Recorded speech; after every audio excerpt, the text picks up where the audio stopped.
chicos, ¿cómo están? Mi nombre es Helen y bienvenidos a un nuevo video en Expression de DIY Channel.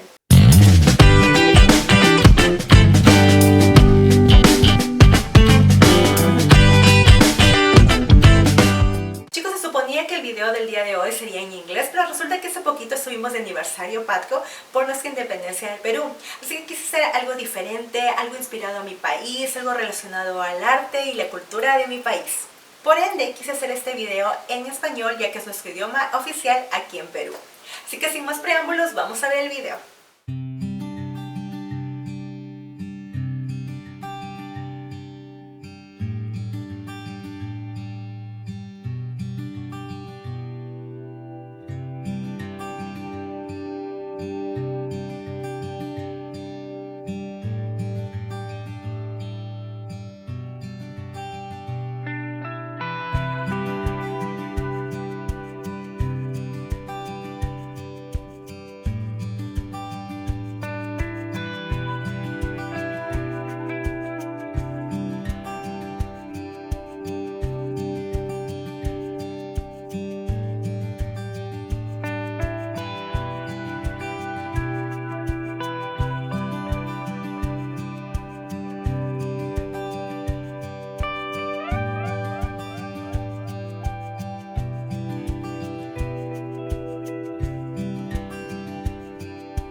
adorna esta macerita con esta hermosa plantita. Espero que les haya gustado el resultado, ya que es una idea muy novedosa y diferente de adornar este tipo de macetas que tienen la estructura pues muy particular. En este caso es de una llama.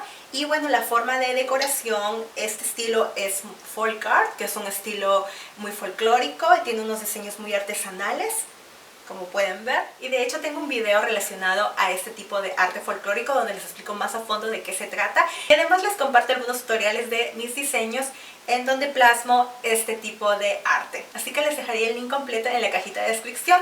Lo pueden encontrar en inglés como folk art o en español como arte folclórico. Bueno chicos, espero que les haya gustado este video. Si es así, no se olviden de darle una manito arriba, compartirlo con los amigos, familiares, vecinos y por qué no también en sus redes sociales. Así somos más en esta gran comunidad de artistas y emprendedores. Ah, y lo más importante, no se olviden suscribirse a mi canal y presionar el botón de la campanita. Así les llegarán las notificaciones cada vez que suba un nuevo video. Bueno chicos, pasen un hermoso día, cuídense mucho y nos vemos hasta un próximo video.